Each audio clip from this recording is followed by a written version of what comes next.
true vine. The question is that true in your lives? Now the question is, have you trusted in Christ to rescue you from God's judgment?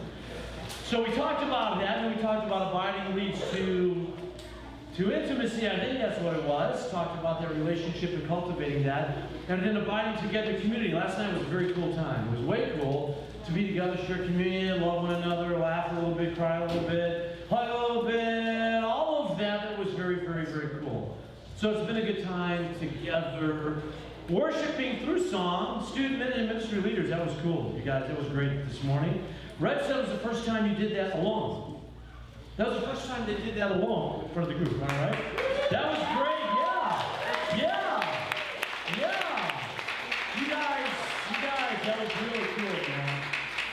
Yeah, man, you can clap, dude. That's awesome. So, yeah, dude, I love it. So that was cool. Keep doing it. Don't stop. Don't get distracted. Keep involved in doing that. So let's look at John 15. That's our text. I'm going to read through it once again. It's God's Word. It's more powerful than anything I can say. I'll say stupid things and silly things. Sometimes things that make sense spiritually and hopefully. But God's Word always does. So John 15, I'm going to read through it. Jesus on his way to Gethsemane. He's on his way to the cross. He's on his way to his passion. And he's got final instructions for his guys. Abide, meno, stand fast. Remain at home. Don't wander off. How many times is abide used in John 15? 11. Yeah, how many times is fruit used? 8. How many times is love used? 8. So if you abide in Christ, you get the fruit of Christ, which is the love of Christ. Let's say it. You abide in Christ. Say it. Abide in Christ. You get the fruit of Christ, which is the love of Christ. Say that to 3 people. Do it right now. Good. You abide in Christ. Come on, 3 people. 3 people. Abide in Christ. You get the fruit of Christ, which is the love of Christ. Abide in Christ. You get the fruit of Christ, which is the love of Christ. Abide in Christ. You get the fruit of Christ, which is the love of Christ. Come on, Callie. Stand up and shout it out. Come on. Abide in Christ. Abide in Christ. You get the fruit of Christ. Then you get the fruit of Christ. And then you get the, which is the fruit. Right. So that's yeah, you need some fruit, man. You don't want to be a dead branch. You get thrown away, cut off. No good. So you want to abide in minnow, not a minnow like a minnow on a fish thing, but abide in Christ. Here we go. John 15. I am the true vine. There are no other religions, no other ways to God the Father to be at peace with the Godhead. Jesus said, except through me, and my Father is the vine dresser. Every branch of mine that does not bear fruit, he takes away, and every branch that does bear fruit, he prunes. So, God is always in his love making us better. Say that. God is always in his love making us better. Say it again. Come on. God is always in his love making us better. He cuts away the gross stuff, and he makes us more like Jesus. That it may bear more fruit. Already you are clean because of the words that I have spoken to you. Abide in me, and I in you, as the branch cannot bear fruit of itself unless it abides in the vine. Neither can you unless you abide in me. So abide. It's on our shirts. It's incredible. Alan, it's on your shirt. Everybody stand up. Look at Alan and point. Say, Alan, it's on your shirt. Come on. Alan, yeah. And I want you to stand up and look at 3 different people and say, it's on your shirt. Come on.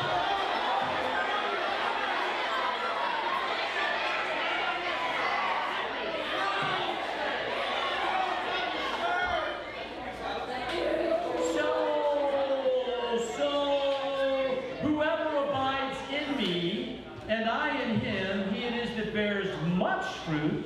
For apart from me, you can do nothing. How many ways can you say that? Apart from me, you can do nothing. Apart from me, you can do nothing. Apart from me, you can't do nothing. Look at 3 people and say that. Apart from Jesus, you can't do nothing. Right now, 3 people. Wow. Yeah. Come on out. 3 people. Come on, Dan. 3 people. Daniel, I want you to stand up. Dan, I want you to stand up. shout at the whole group that apart from Jesus, 3 times you're going to do this. Apart from Jesus, you can do nothing. Here's the mic, Dan. Come on, you got it. Control it.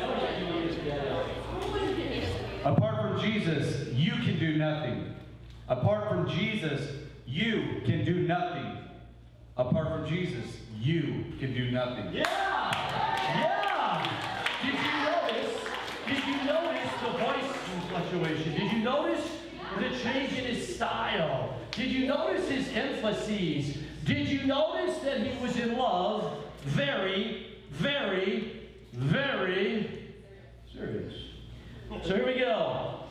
So you can do nothing if anyone does not bear fruit, abide in me. He is thrown away like a branch that withers, and the branches are gathered, thrown into the fire, and burned. If you abide in me, and my words abide in you, ask whatever you wish. We talked about that just a little bit. You got a problem with that in the church today. Well, if I ask God whatever I wish, he's going to give it to me. My sister used to pray for a horse. Like, we lived in an apartment building in Chicago. And she prayed for, God, I want a horse!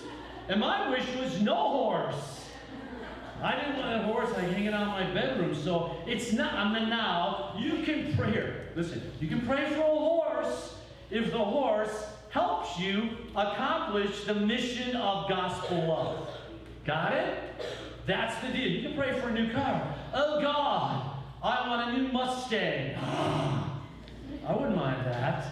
As long as it's going to help me accomplish the mission of love throughout life. Oh God, I need a bank account that never ends. I want to be just independently wealthy. Or that's cool if you're going to use it for the mission, for the gospel mission. So it's not like, oh God, I need this. Oh God, I need all this selfish stuff. It's always all about the mission, and it's going to be done for you. God's time, God's way, God's stuff. Oh God, I want a better voice. Oh God, I want to sing so all the guys will think I'm wow. Oh God, I want to sing so all the girls think I'm no. God, I want to sing better for the mission. Oh God, I want my business to be more successful for the mission so I can make more money, care for those who need Jesus. That's all. Okay, so here we go. So by this is my Father glorified, that you bear much fruit. The fruit is love, and loving others who are unlovely, and so prove to be my disciples. The way you prove to the world that you are in the vine is your love. It's your love, real love. As the Father has loved me, so I've loved you. Abide in my love. If you keep my commandments, you will abide in my love, just as I have kept my Father's commandments, and abide in love. It's like abide, abide, abide. Fruit, fruit, fruit. Love, love, love. Say it with me. Here we go. Abide, abide, abide. Fruit, fruit, fruit. Love, love, love. Now, here's the deal. Why do I do this stuff? So maybe you remember something when you go home and somebody says, hey, what'd you guys talk about? You go, abide, abide, abide. Fruit, fruit, fruit. Love, love, love. Or they're going to go, what the heck is that? So then you can explain it to them, right? So these things I have spoken to you, that my joy may be in you and that your joy may be full. So Jesus said, hey, disciples, you're going to be hated by the world. It says that over here in verse 8. You're going to be hated. Verse 18, the world's going to hate you because of me. So you got to love them still. And I want my joy to be in you. Even when the world hates you, things aren't going well, I want my joy to be in you. So then he says this is the commandment that you love one another as I've loved you. Here's how he's loved. Greater love has no one than this, that someone lays down his life for his friends. Your job this year, getting back to business in Gardner schools, lay down your lives for Christ and those who need Christ. Lay it down. Surrender it. Give up selfishness. Don't be embarrassed. Don't be ashamed. Just live it with joy. You are my friends if you do what I command you. No longer do Do I call you servants, for the servant does not know what his master is doing? But I've called you friends, for all that I have heard from my Father I made known to you. You did not choose me, but I chose you and appointed you. Now, in the mystery of it all here, if you're a Christian in the true vine, I can say this theologically to you. God chose you in the mystery of grace. You didn't choose him. It's a mystery. He also appointed you and gave you great things to do for him. Like, whoa, let's do it. Like, let's discover that. Let's go on the journey.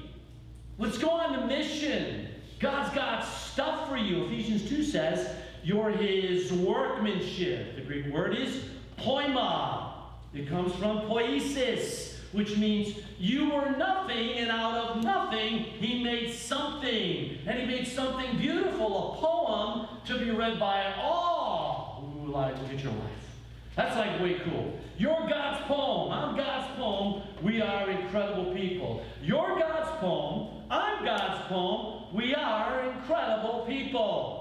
Look at one person and say to them, you're God's poem, I'm God's poem, we are incredible people. Go. You're God's poem, I'm God's poem, we are incredible people. You're God's poem, I'm God's poem, we are incredible people. Yo, you're God's poem, I'm God's poem, we are incredible people. Yo, you're God's poem, I'm God's poem, we are incredible people. Yo, you're God's poem, I'm God's poem, we are incredible. Autumn, come on, Autumn, you are a poem of God.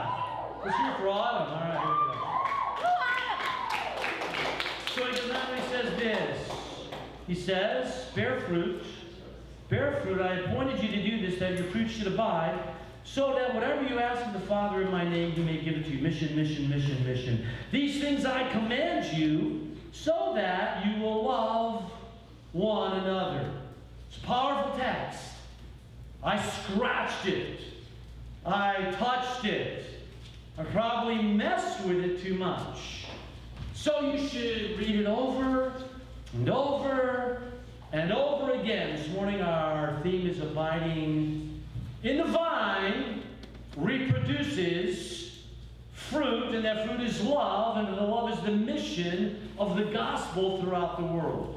I got a little spot here. A heart of love that reproduces is a heart of love that introduces people to Jesus. You may want to write that down. If you didn't get it, you scribble it down. I'll give it again. A heart of love that reproduces is a heart of love that introduces people to Jesus. I'll give it to you one more time because I love you. A heart of love that reproduces is a heart of love that introduces people in Gardner High School, Gardner Middle School, or the Gardner community, the Kansas City community, Fuel and Journeys community, introduces people to Jesus, and you have fun doing it. You enjoy it. It's incredible. So when God abides in you, fruit's produced, and that fruit is love, and that love is for the mission for others.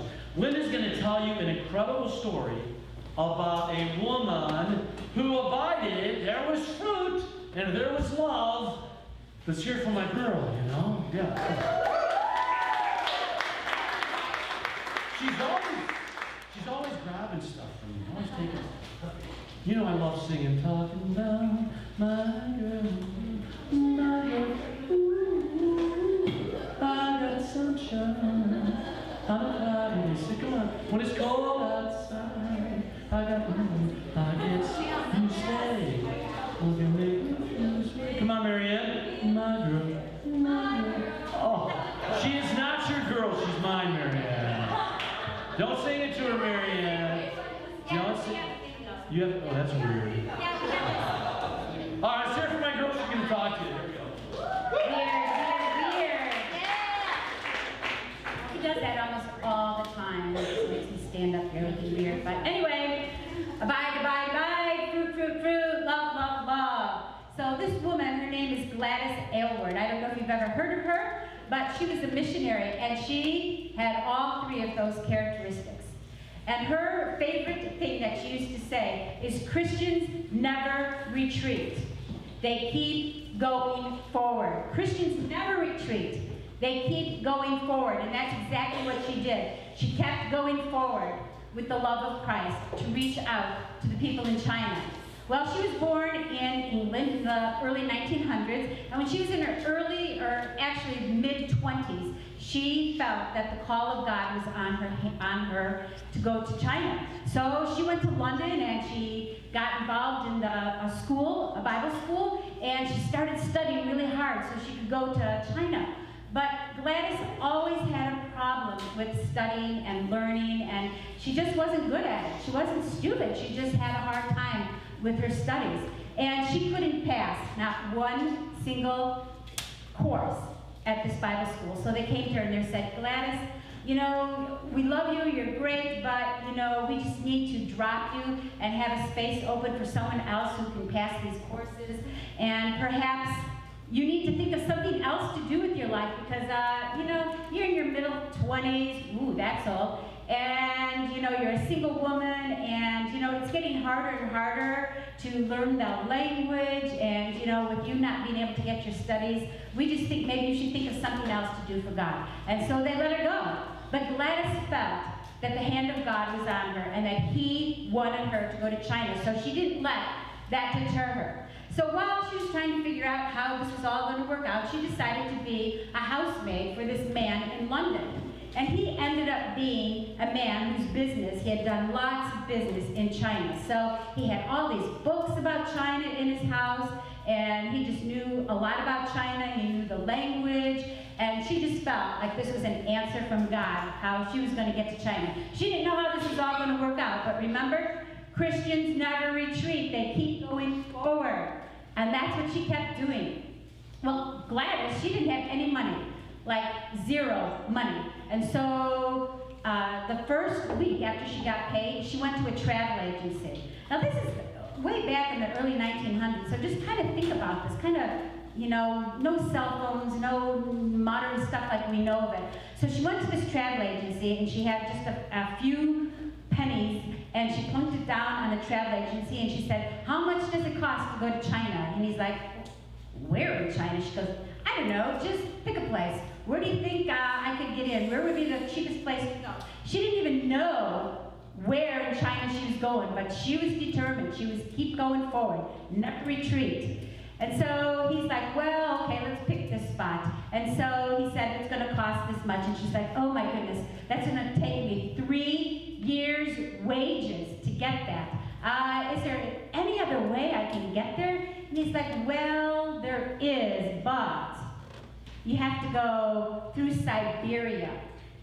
And Russia and China, this is right before World War II, so the world was kind of in disarray. And Russia and China were fighting at that time. And he's like, you know, you got to go through Russia, and then you got to cross over into China. You know, you might get caught in the war right there, so I'm not exactly sure how that's going to work out. She goes, fine, I'm going. Book me a ticket. And she plunked down her few pennies. And he's like, it's a lot more than just a few pennies. And she's like, yeah, but I'm going to keep coming every single week, and I'm going to keep giving you more and more money. He goes, we don't sell tickets that way. And she's like, well, but this is the only way I can do it. And she was so convincing that he finally said, okay, let's do it. And so, sure enough, every single week she would go to that travel agency and she'd plunk down her money, and before long she had enough money to buy that ticket to go to China. But while she was working and gaining that money, she knew that even though she had been, you know, she couldn't go to Bible school and get the formal education, she knew she needed to prepare to go to China. So she asked the man she was a housemaid for, and she said, can I borrow your books? And so he said, yeah, you can borrow. So she would sit every night when she would get done with all her chores, and she would read and she'd write down about the culture, what they wore, what they ate, what the temperature was like. And she said, would you teach me a few words that I would just be able to, at least be able to talk a little bit in the language? And he said, yeah. And so he did that. But here's one thing that I am like totally amazed about what she did. She was so convinced that she wanted to go to China and that God was calling her, and she wanted to be so prepared And the fruit in her, from all this abiding that we've been talking about, was so evident in her. You know, we say little things like, oh, they're on their soapbox again. Well, that's a real thing. Back in London, and even in America, they had actual soapboxes. And people in London, they'd stand on the soapboxes in the middle of London, and they would just start talking and kind of saying whatever they wanted. A lot of times it was political. And if people liked what they were saying, they'd kind of throw money at them and everything. Well, she wasn't, I mean, she would have liked the money, but she really didn't do this for the money. She said, if I'm going to China, I have to learn how to give the gospel. Now, she couldn't do it in Chinese, but she said, I need to know how to present that. I need to know how to get in front of people. I just need to learn more. So, can you imagine doing this? Just wherever you're at, in the middle of Gardner or Kansas, wherever you live, Kansas City, and you just get up on a little box and you just start preaching. And that's what she did. She got up on this soapbox and she just started preaching the gospel. And at first she said, well, she was kind of all over the place and, you know, her thoughts weren't all there. But she said she just kept doing it. And most of the people came by and jeered. Nobody threw her any money. And they mocked her and laughed at her, but she said she kept going back every single week, and she'd get up on top of that soapbox, and she said every week she would get better at it. She just felt like she got better at presenting the gospel. And this is what she did to get ready. So she didn't have this formal education, but she did prepare herself. Well, like I said, she finally got all the money to get her ticket to go to China, and she was so excited, and her family and friends saw her off at the railway station. And the only thing she really had was the clothes that she was wearing. And then she had this old fur coat that had no sleeves in it. And then she had a suitcase, but it really didn't have any clothes in it. What she had inside her suitcase was food. She was so she didn't have to buy food along the way. She just had cookies and biscuits and whatever at that time she could handle inside her suitcase. And then she had a teeny tiny stove. And then on the outside, she had a teapot and a cup that she tied to her suitcase, and it just kind of jangled as she was walking down. And this is what she was going to do. She was going to make herself some tea, some coffee, and eat these biscuits and cookies on the way through Siberia to China. So she gets on the train, and she's waving goodbye to everybody who came to see her off, and she's so excited that she finally is getting to go to China. Well, the first part of the journey was awesome. You know, she met people, she's talking to people, she's all excited, she's making her little tea, and she's eating her cookies, and it was pretty good. But then all of a sudden, she had to finally get to that part in the journey where she had to get on that train in Siberia. So here she is, on not nice padded seats like she was on, it was just wooden boards, and the people couldn't speak English, so she couldn't really communicate, and there really wasn't very much heat on the train, so it was freezing cold, and she just had to just shaking, had to just kind of make her tea, and she was kind of starting to run out of food also. So this was kind of like a hard part of the trip. Well, they got to this one part, and in Russian, she couldn't understand his words, but she understood what he meant, because he just kept saying, he's basically saying, get off the train, and he's like down on her and going, get off, and she takes her ticket out, and she's, no, look I'm supposed to go here, because then I have to transfer to go into China. It's like, off the train. Well, she refused to get off the train. Well, everybody else did get off the train, and then a whole bunch of soldiers got on the train. And she was the only English woman on the whole train with a whole bunch of soldiers. And that was a little scary because they were not quite really nice to her. But she was determined. Christians never retreat, they go forward. And she was going to go forward with the love of Christ to China. Well, they got to the next station, and then all of a sudden, everybody, all the soldiers got off, and she knew why. She was almost at the front of this war. She could see flashes, and she heard guns, and it was scary. And so she got off the train, and there was more soldiers. There were wounded soldiers. There were dead soldiers. There were soldiers. There were no people. The town had been evacuated, and all there were soldiers. And she's going, she goes up to the conductor, and she's trying to communicate with him, like, here's my ticket. And he's like, he looks at her, And he looks back the other way where they had just been, and he's telling her, you gotta go back. You gotta go back. And she's like, well, how do I get there? And he's just like, walk 30 miles back in Siberia in the wintertime in a snowstorm. Okay, well, Gladys is going, Christians never retreat. I have to do what I have to do. So, I mean, I can't imagine being a woman in my mid-20s in the middle of Siberia. You know, you guys have cell phones, you know, if you have problems, hey, hi, someone help. She didn't have anything like that at all. She's in the middle of Siberia in a snowstorm. So she just picks up her suitcase and she's clanking down the railroad tracks.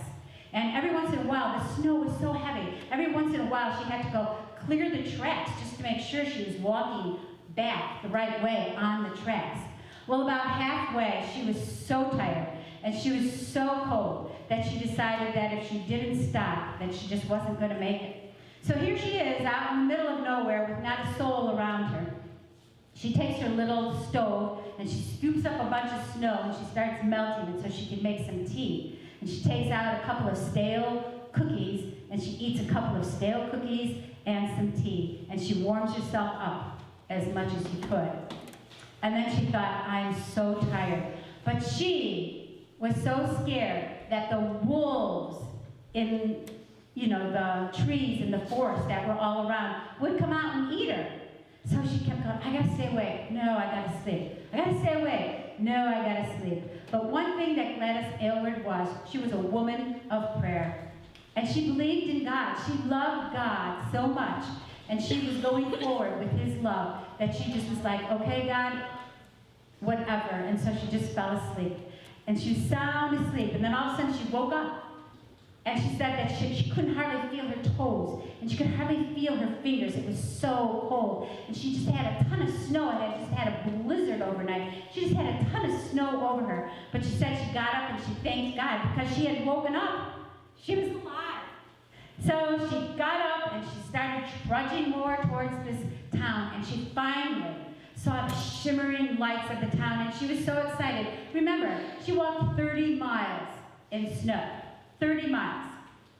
And so she finally got to this town and she thought, oh, okay, at least I'm in a town. Well, as soon as she got to the town, she got arrested by the police, the Russian police. And she said, what is this all about? And she thought, oh, well, at least they're going to throw me in a jail cell and I'm going to be warm and maybe they'll give me something to eat. No. They threw her in this room and the windows were all broken and snow was all piled up in the corner and they didn't give her any food at all. But they came in, and someone who could kind of speak English, they said to her, they looked at her passport and they went, machinist, machinist. And she said, no, missionary. And they're going, machinist, machinist. And she's going, what in the world is wrong with them? Well, they threw her passport back at her and they sent her on her way. And she thought, oh, whatever that was all about. So anyway, she's walking through this really dingy little snow-filled town, and she sees this hotel in the distance, and it actually had said hotel in English. And she's like, okay, maybe somebody's there who speaks English. So she went to the hotel, she had no money. She's like, I don't know how I'm gonna pay for this, but I gotta get warm. She was just frozen, almost solid, she said. And she gets inside this hotel and she's like, I want a room and everything. And they're like, okay, fine. They smiled, they spoke a little bit of English, and they gave her this room. But what she was kind of noticing was that this guy was following her all over. And he even followed her up to the room, and she went inside the room, and then she opened the door, and she peeked out, and there he was again. And she thought, this is really weird. So she decided she was going to go out and see if she could find any food or anything that she could eat. And when she walked out, there he was. He's like, I'm going to take you for a tour of the town. And she's like, a tour of the town? It was like this grungy little town. Like, what would he possibly want to do with that? So anyway, he started taking her around the town and everything. But as she was walking through the town, and she was trying to get away from this guy, and this young woman passed her. and she said it really quietly and really quickly so that this guy couldn't hear. She goes, "A man's going to come for you at midnight tonight. Go with him." And that was all she said. And Gladys was just like, what in the world is going on? She was just like, so, like, I don't even know what's going on. Well, she got back to her room, and this guy who had taken her out all over, he wanted to come in her room, and he was just not being really nice, you know? And so she said, you know, she's a woman of prayer, and she said she didn't know what else to do, so she just went to him and she said, "Stop! Stop, or God's going to kill you." She didn't know what else to say. "Stop, or God's going to kill you." And he was like so freaked out, because you know what? She was only 4 feet 10 inches, a spunky little 4 feet 10 inch woman. And so this guy was so like, what in the world? And he was like, okay. And so he decided he was going to leave. And it was amazing. And then at midnight, there was a knock on the door, and here comes this man, and he was going to take her. He said, "Come with me, come with me." And she, I mean, who do you trust? What do you do? What is going on here? And so she decided she was going to go with them. So she went with them, and he took her to this young woman that she had met during the day. And this young woman said, "You have to get out of here." What this guy was doing, who was following you, machinist, they put on your passport, machinist. They're going to take you to some factory in Siberia. You're never going to be heard of again. You have to leave. If you don't leave tonight, you will be lost forever in Siberia. And she said, "Well, how do I get out of here?" She said, "Well, there's a Japanese boat over there. You have to go." And she goes, "I don't have any money." She goes, "Do whatever you have to do. You have to get on that boat." And then she left. And then Gladys was there all by herself. So she started walking towards this boat. And she said, "Can you take me?" And they're like, "No. Do you have money?" Well, they said, "Yeah, but do you have money?" And she said, "No." And they're like, "Well, the only way we can take you is if we take you prisoner." Now, can you imagine all these decisions she had to make at a snap decision here, that her life's actually in danger? And then all of a sudden she saw like 3 Russian guys, and one of those guys was walking her around. They were coming after her. So she's like, "Fine!" And she jumps on the boat, and here she had to sign a thing saying she had committed some crime. And she couldn't even read it because it was in Japanese, and she signed her name to it. And she thought, Lord, what in the world is going on? But Gladys Aylward, she knew Christ. She abided in him. She loved him, and she loved people, and she wanted to share Christ with people, and she kept going forward. And so the Japanese were actually nice to her, and they dropped her off at when they were in China at English consulate. And so she was actually free. But then she went, okay, she went to this missionary place, and there was this woman, Mrs. Lawson, who was supposed to pick her up, and then she's supposed to go all the way up north and do mission work with her. But this woman never showed up, so here she is. She finally got to China, but she's like, now what do I do? And they're like, well, you can go see Mrs. Lawson, but you have to take a mule train. And what a mule train was back then was basically that, a bunch of mules, and they had these big, huge baskets that they stuck on the mules, and then she had to sit in these baskets. And they went over the mountains, and she said that if the mule would have, one false step, her and the mule would have been over the cliff. 10 days. She had to go 10 days on the mule, and she finally found Mrs. Lawson. And I'm telling you, as I tell the story, I'm worn out. Can you even imagine doing that? Whether you're a woman or a man, I think that's pretty amazing. But why did she do it? Because abiding in Christ produced so much fruit in her life. She had so much love, and she felt that God was calling her to these Chinese people, that she kept going forward, never retreating. And so she got there, but not long after that, Mrs. Lawson died, and there she was in the middle of China with no support from any mission. Remember, the mission board said no, so she went on her own. No money. She could hardly speak the language, and she didn't know what she was going to do. Well, God took care of her in many, many ways. This is kind of a condensed version. I can't tell you all of it.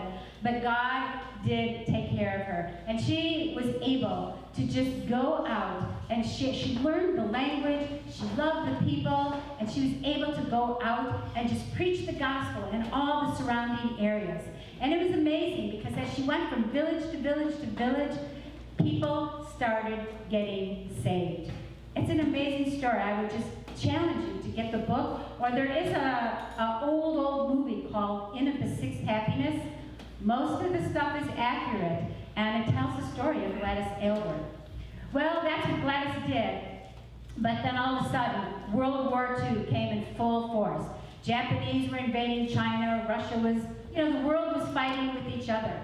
And the Japanese were coming, and they were bombing. And she thought, okay, well, they're probably not going to come here. She's in this isolated village. But they did come, and they started bombing the village. And the village was just basically torn apart. And it produced like tons of orphans, because their mom and dads were killed with all these bombings and the war that was just ravaging the whole world. So Gladys ended up taking care of 200 children who didn't have any moms and dads left anymore. 200 children in the middle of a war where there's no food, everything's in chaos.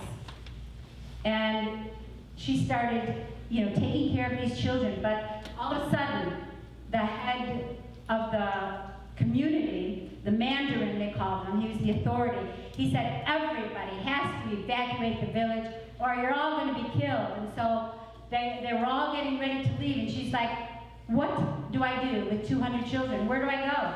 How do I feed them on the way? What am I supposed to do? Well, he said, I don't know, Gladys, but he said, I want to have one last meal before we all leave. And so, there was it had been destroyed, but there had been a huge Buddhist temple in that town. And everybody in there was Buddhist. And he said, at this meal, he stood up and he said, before we all leave, I want to make this proclamation to the whole village that right now I want to become a Christian and I renounce the Buddhist faith. What an amazing thing. I don't know, it's just amazing that he did that. And so then everybody decided to leave. And she had these 200 children that she had to figure out. Well, they told her about how if she could get there, where there was the safe area that people could take care of the children for her. But it was over the mountains, and they said it was going to take a 5-day journey. Well, it ended up taking her like almost 3 weeks. But she took the children. Some of them were like babies, and she had to carry them, and knapsacks. And she had to figure out, I don't even know, I'm not that resourceful. But she would go and she would take bark off the tree, and I guess she knew what she was doing, but she'd boil it in some water, and then she would pour it into the drinks, and sometimes that's all they had to eat. 200 people just drank bark water. I don't know. I can't imagine it. But and then they come through a town which had been evacuated, and they find a few pieces of dried rice, and then they throw the rice in the bark water, and that's how they survived. And Gladys Aylward, over the mountains, she had taught the children to sing hymns. They sang hymns over the mountains. They prayed over the mountains. They had to dodge, all different kinds of enemies, soldiers the whole way. Planes were coming overhead. But as Gladys Aylward, she got these children to safety. And when she got there, the children were all fine. But she ended up with pneumonia and typhus, and she was really, really sick. Well, God restored her health. But at the end of the war, she was thrown out of China. But a lot of refugees, Chinese refugees, went to Taiwan, so she ended up in Taiwan. And Chuck and I, we have some mentors, Andy and Ella, and they were missionaries in Taiwan, and they said they met her. And they said when you were in a room with her and she prayed, that you just felt the presence of God. They said she was an amazing, amazing woman.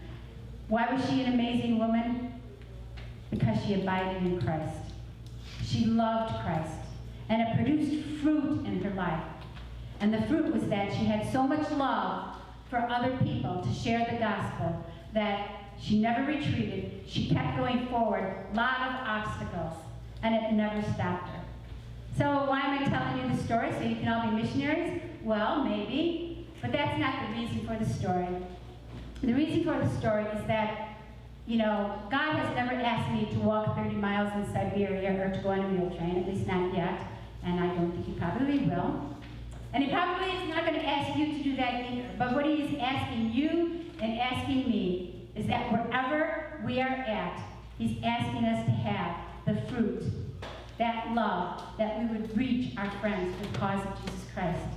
And that is a condensed version of Gladys Aylward. Woo!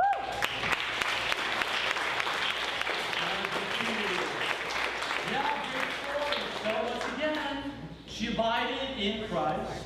The fruit of love was produced, and she loved others, and that fruit was produced in their lives. So I've got 3 action points for you to come out of that story down in John 15 about that. She was able, first of all, well, here it is. Number 1, when it comes to abiding reproduces, this year, Gardner, your schools, your neighborhood, number 1, team together. Team together. Gladys didn't have a team. She really didn't have a team. The teams are important. Her team was the Father, Son, and the Spirit, which is enough. She abided in that team. But you guys have the Spirit of God in your life. So, team together, work together as a ministry, pray together, love together. Action point number 2, touch a life. Touch a life. Think about somebody, even think about somebody today. Think about somebody, some life, somebody you love, that you can touch their life with the love of Christ. Or that you can speak to them, you can love them. I mean, for Gladys, it was Chinese people. China. Lynn and I read 2 or 3 or 4 books on her life. And then our mentors spent time with her, which was incredible. We didn't know that. And actually got to be with her, but she touched lives. All these children, the mandarin of the village who professed Christ, and that was incredible fruit of love, the love of the gospel. So think about somebody that you love, touch a life. Number 3, tell the story. Tell the story.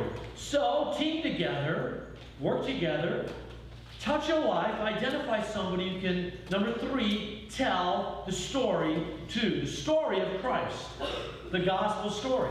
Paradise given by God, with a condition for man to keep it. Paradise given up by choice by man with eternal consequences.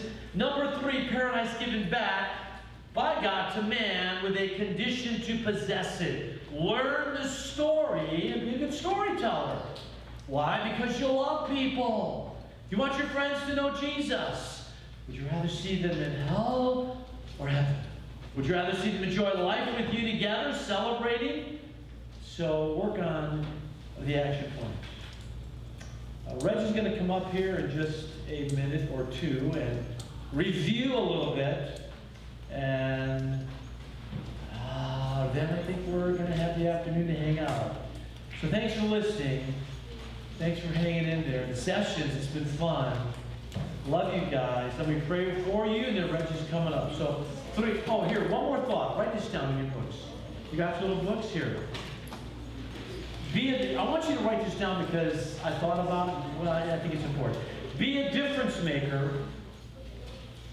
Be a difference maker for Christ.